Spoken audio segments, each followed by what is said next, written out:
अथ चतुर्थोऽध्यायः। ज्ञानयोगः। श्रीभगवानुवाच इमं विवस्वते योगं प्रोक्तवानहमव्ययं विवस्वान्मनवे प्राह मनुरिक्ष्वाकवे ब्रवीत्।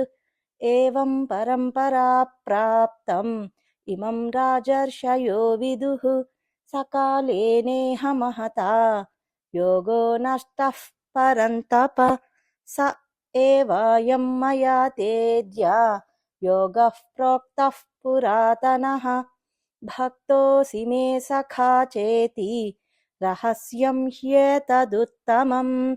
अर्जुन उवाच अपरं भवतो जन्म परं जन्म विवस्वतः कथमेतद्विजानीयाम् त्वमादौ प्रोक्तवानिति। श्रीभगवानुवाच बहूनि मे व्यतीतानि जन्मानि तव चार्जुन तान्यहं वेद सर्वाणि न त्वं वेत्थ परन्तप। अजोऽपि सन्नव्ययात्मा भूतानामीश्वरोऽपि सन् प्रकृतिं स्वामधिष्ठाय सम्भवाम्यात्ममायया। यदा यदा हि धर्मस्य ग्लानिर्भवति भारत अभ्युत्थानमधर्मस्य तदात्मानं सृजाम्यहम्। परित्राणाय साधूनां विनाशाय च दुष्कृतां धर्म संस्थापनार्थाय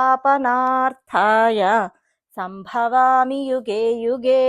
जन्म कर्म च मे दिव्यम् एवं यो वेत्ति तत्त्वतः त्यक्त्वा देहं पुनर्जन्म नैति मामेति सोऽर्जुन। वीतरागभयक्रोधाः मन्मया मामुपाश्रिताः बहवो ज्ञानतपसा पूता मद्भावमागताः। ये यथा मां प्रपद्यन्ते तांस्तथैव भजाम्यहम्। मम वर्त्मानुवर्तन्ते मनुष्याः पार्थ सर्वशः काङ्क्षन्तः कर्मणां सिद्धिं यजन्त इह देवताः। क्षिप्रं हि मानुषे लोके सिद्धिर्भवति कर्मजा। चातुर्वर्ण्यं मया सृष्टं गुणकर्मविभागशः तस्य कर्तारमपि मां विद्य कर्तारमव्ययम्। न मां कर्माणि लिम्पन्ति न मे कर्मफले स्पृहा इति मां योऽभिजानाति कर्मभिर्न स बध्यते। एवं ज्ञात्वा कृतं कर्म पूर्वैरपि मुमुक्षुभिः कुरु कर्मैव तस्मात् त्वं पूर्वैः पूर्वतरं कृतं किं कर्म किमकर्मेति कवयोऽप्यत्र मोहिताः। तत्ते कर्म प्रवक्ष्यामि यज्ञात्वा मोक्ष्यसे शुभात्। कर्मणो ह्यपि बोद्धव्यं च विकर्मणः अकर्मणश्च बोद्धव्यं गहना कर्मणो गतिः। कर्मण्यकर्म यः पश्येत् अकर्मणि च कर्म यः स बुद्धिमान् मनुष्येषु स युक्तः कृत्स्नकर्मकृत्। यस्य सर्वे समारम्भाः कामसङ्कल्पवर्जिताः ज्ञानाग्निदग्धकर्माणं तमाहुः पण्डितं बुधाः। त्यक्त्वा कर्मफलासङ्गं नित्यतृप्तो निराश्रयः कर्मण्यभिप्रवृत्तोऽपि नैव किञ्चित् करोति सः निराशीर्यत चित्तात्मा त्यक्तसर्वपरिग्रहः। शारीरं केवलं कर्म कुर्वन्नाप्नोति किल्बिषम् यदृच्छालाभसन्तुष्टः द्वन्द्वातीतो विमत्सरः समसिद्धावसिद्धौ च कृत्वापि न निबध्यते गतसङ्गस्य मुक्तस्य ज्ञानावस्थितचेतसः यज्ञायाचरतः कर्म समग्रं प्रविलीयते। ब्रह्मार्पणं ब्रह्महविः ब्रह्माग्नौ ब्रह्मणाहुतं ब्रह्मैव तेन गन्तव्यं ब्रह्मकर्मसमाधिना। दैवमेवापरे यज्ञं योगिनः पर्युपासते ब्रह्माज्ञावपरे यज्ञं यज्ञेनैवोपजुह्वति। श्रोत्रादीनीन्द्रियाण्यन्ये संयमाग्निषु जुह्वति।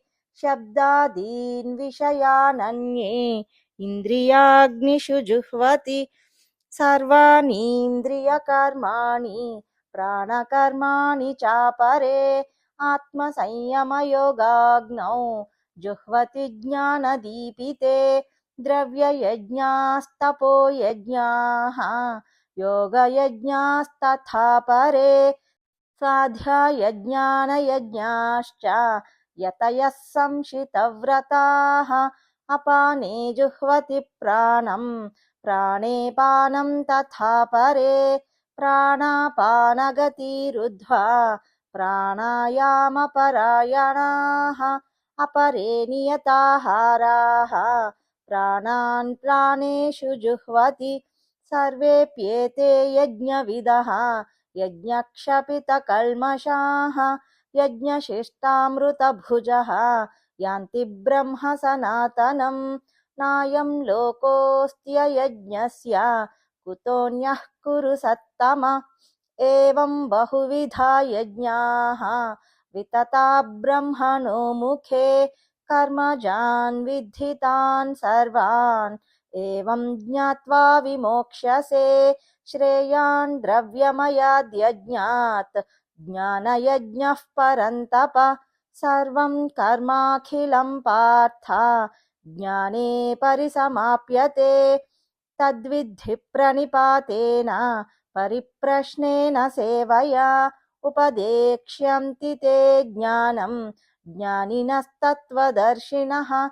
यज्ञात्वा न पुनर्मोहम् एवं यास्यसि पाण्डव। येन भूतान्यशेषेण द्रक्ष्यस्यात्मन्यथो मयि। अपि चेदसि पापेभ्यः सर्वेभ्यः पापकृत्तमः। सर्वं ज्ञानप्लवेनैव वृजिनं संतरिष्यसि। यथैधांसि समिद्धोऽग्निः भस्मसात् कुरुतेऽर्जुन।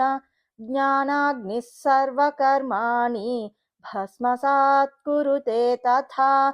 न हि ज्ञानेन सदृशं पवित्रमिह विद्यते। तत्स्वयं योगसंसिद्धः कालेनात्मनि विन्दति। श्रद्धावान् लभते ज्ञानं तत्परः संयतेन्द्रियः। ज्ञानं लब्ध्वा परां शान्तिम् अचिरेणाधिगच्छति। अज्ञश्च श्रद्दधानश्च संशयात्मा विनश्यति। नायं लोकोऽस्ति न परः न सुखं संशयात्मनः। योगसन्न्यस्तकर्माणं ज्ञानसञ्छिन्नसंशयम् आत्मवन्तं न कर्माणि निबध्नन्ति धनञ्जय। तस्मादज्ञानसम्भूतं हृत्स्थं ज्ञानासीनात्मनः। छित्त्वैनं संशयं योगम् आतिष्ठोत्तिष्ठ भारत। ॐ तत्सदिति श्रीमद्भगवद्गीतासु उपनिषत्सु ब्रह्मविद्यायां योगशास्त्रे श्रीकृष्णार्जुनसंवादे ज्ञानयोगो नाम चतुर्थोऽध्यायः। सर्वधर्मान् परित्यज्य मामेकं शरणं व्रज। अहं त्वा सर्वपापेभ्यः मोक्षयिष्यामि मा शुचः।